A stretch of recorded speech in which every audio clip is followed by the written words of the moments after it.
Assalamualaikum warahmatullahi wabarakatuh. Kembali lagi kawan di Legenda Catur Dunia. Seperti biasa hari Rabu kita sempatkan untuk melihat permainan Magnus Carlsen di Title Tuesday. Magnus Carlsen hanya bermain di sesi keduanya saja kawan. Sesi pertama tadi malam Magnus gak main. Tapi tenang, nanti malam Magnus akan bermain di Grand Chess Tour seri ketiga Super United Rapid dan Blitz Kroasia. Kita tunggu aksi-aksi Magnus Carlsen di turnamen over the board ini kawan, sebagai pemain undangan atau wildcard. Kalau memungkinkan nanti admin akan coba live, kita start mulai jam 8 malam insya Allah. Tapi terlebih dahulu kita coba lihat permain Magnus Carlsen kawan. Namun sebelum itu ya, admin ingin sedikit meralat informasi yang admin sampaikan kemarin soal adanya indikasi kecurangan yang membuat akun ini Daniel Kasarin ditutup. Tapi kalau kita lihat informasi tanda yang disampaikan oleh chess.com, close abuse, ini artinya akun ini ditutup karena perilaku buruk kawan. Kalau close fair play, ditutup karena tindakan kecurangan. Ya, kalau perilaku buruk biasanya mungkin dia sempat komunikasi chat dengan lawannya menggunakan bahasa-bahasa kasar atau menghina mungkin, atau juga mungkin ini sering yang kalian lakukan, kalian juga harus hati-hati. Jadi gini, kalau kalian dalam posisi kalah mungkin tinggal raja saja ya, tapi kalian nggak mau menyerah, itu kan membuat kesel lawan ya. Nah, lawan bisa melaporkan tindakan kalian seperti itu, bikin kesel terus. Nah, akhirnya akun kalian bisa di-close kawan, ditutup. Ini pernah terjadi. Ada salah satu akun yang menghubungi admin, kenapa kok akunnya ditutup padahal nggak pernah melakukan kecurangan? Saya coba tanya, apakah kamu sering membuat kesel lawan-lawanmu saat sudah posisi kalah tapi nggak mau menyerah, tinggal raja, sering ngeyel? Ya, seperti itu juga bisa jadi alasan akun ini ditutup kawan. Atau mungkin perihal yang lain yang tidak kita ketahui. Oke, itulah kawan ralat yang ingin admin sampaikan. Jadi mohon maaf jika ada kekeliruan penyampaian dari admin mengenai berita itu. Dan sekarang kita ke permainan Magnus Carlsen, game dari permainan Magnus Carlsen yang kita ulas ini di sesi kedua pada game keempat. Magnus bermain di sesi kedua hampir saja menjadi pemenang. Kalau di game terakhir dia bisa mengalahkan Parham Magsudhu, tapi kebalikannya di game terakhir dia dikalahkan oleh Parham Magsudhu, membuat Magnus finish di posisi ke-6 dengan 8,5 poin. Game yang akan kita ulas ini permainan Magnus menghadapi seorang FIDE Master pada babak keempat. Idenya adalah lagi-lagi menciptakan pion bebas kawan. Seperti apa? Langsung saja Magnus membuka permainan dengan pion raja E4, pion D6, Pierce defense, kuda F3, kuda F6. Nah, di sini kuda C3 lanjut Magnus. Sekarang pion E5 kawan. Pion D4 berubah ke bentuk permainan Philidor defense. Dua opsi yang paling banyak kita temui saat bermain dengan diagram seperti ini adalah variasi lion, kuda BD7. Ini pilihan yang paling banyak diambil oleh hitam, atau juga variasi pertukaran langsung. Ambil balik dengan kuda, yang paling umum ya. Tapi Paul Morphy lebih suka ambil menggunakan menteri. Ini juga pernah dimainkan oleh Arjun Erigaisi. Nah, sangat mudah sekali membongkar permainan Philidor defense kalau kalian memilih jalur menteri D4. Sebetulnya Philidor defense itu apa ya, menurut admin paling mudah dibongkar. Ya, kalau Paul Morphy, kalau admin suka menteri yang ambil, nanti jalurnya akan jadi seperti ini kebanyakan ya. Hitam keluarkan kuda C6, kita bisa pin dengan gajah B5, biasanya gajah D7 blokade pin. Kita jual beli petak C6, setelah itu gajah ini dikeluarkan. Paling banyak manusia pemain lebih menyukai gajah G5, pin kuda ini bagus. Tapi engine lebih suka gajah ke F4.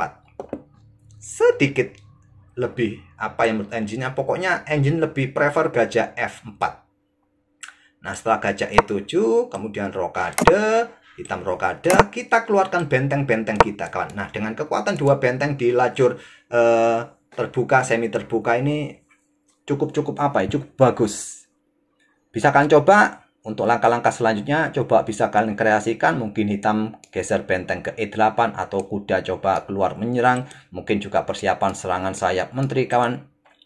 Oke, kembali lagi ke permainan aslinya. Kita temui variasi singa kawan di permainan ini. Karena hitam memainkan kuda BD7, variasi singa.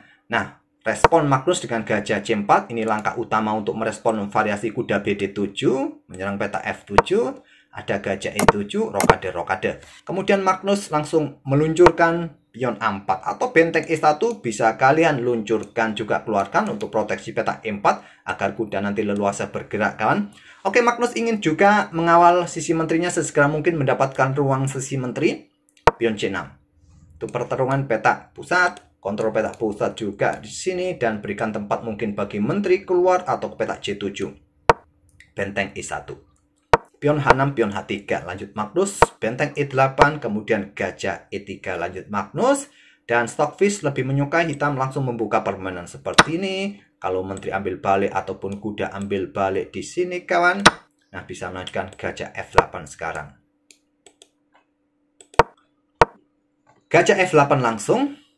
Dan Magnus bisa saja membuka permainan atau dorong pion ini maju, kawan. Magnus memilih dengan pion A5-nya. Mendapatkan ruang sisi menteri untuk menciptakan pion bebas. Kita lihat apakah lolos pion ini. Menteri C7. Pion D5 baru sekarang dimainkan oleh Magnus.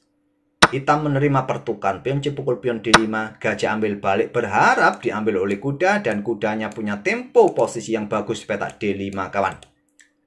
Hitam melangkah kuda C5. Dan pion A6 bisa didorong oleh Magnus seperti ini. Kalau diambil oleh pion langsung, benteng di belakang jatuh. Diambil oleh kuda, ya sama juga disikat oleh benteng, kawan nanti. Magnus memilih dengan pion B5 saja. Kuda A6. Sekarang kuda B5 serang menteri. Menteri mojok ke B8. Dan di sini Magnus dengan benteng B1 jaga pionnya. Sebelum dorong pion ini tentu saja. Kuda caplok gajah D5. Pion ambil balik. Dan ada gajah D7 menarget kuda. Pion C4. Lanjut Magnus perkuat posisi kuda. Dan saat ada pola serangan sisi menteri yang begitu masif, kalian bisa juga mengcounter lawan kalian lewat sisi yang lain, kawan, atau petak pusat. Di sini pion F5. Langkah bagus untuk mengcounter atau membuat permainan di sisi yang lain lebih hidup. Tapi hitam memilih untuk coba pertukaran gajah sikat kuda B5 ambil balik. Magnus punya mayoritas pion menghadapi dua pion sisi menteri, kawan. Kuda C7, pion B6.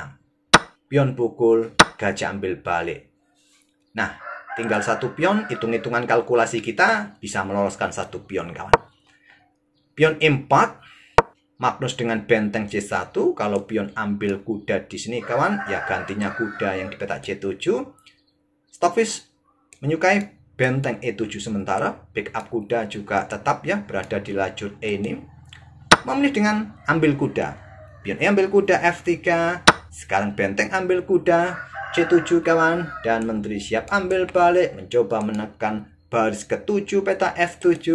Dengan benteng pukul benteng E1 cek terlebih dahulu. Ya, pion pukul pion atau benteng C8 lebih disarankan oleh engine. Oke, benteng pukul benteng cek. Menteri ambil balik dan menteri D8 lanjut hitam. Di sini, kawan, menteri ke E4. Mungkin kalian lebih menyukai ke sini kah? Tuh, discover di sini, kawan. Bisa jadi opsi. Engine akan melangkah menterinya ke G5. Benteng ambil pion F3. Memilih dengan menteri E4, Magnus Carlsen. Pion pukul pion. Ada benteng ambil pion F7 baru dimainkan oleh Magnus. Menteri G5. Kalau raja ambil benteng langsung checkmate satu langkah ya. Menteri G5. Benteng F5. Menteri C1 cek. Raja ambil pion G2. Raja H8, kawan. Dan Magnus melangkah benteng F7 di sini. Untuk mencoba kawal baris ke-7, mengincar pion B7, meloloskan pionnya.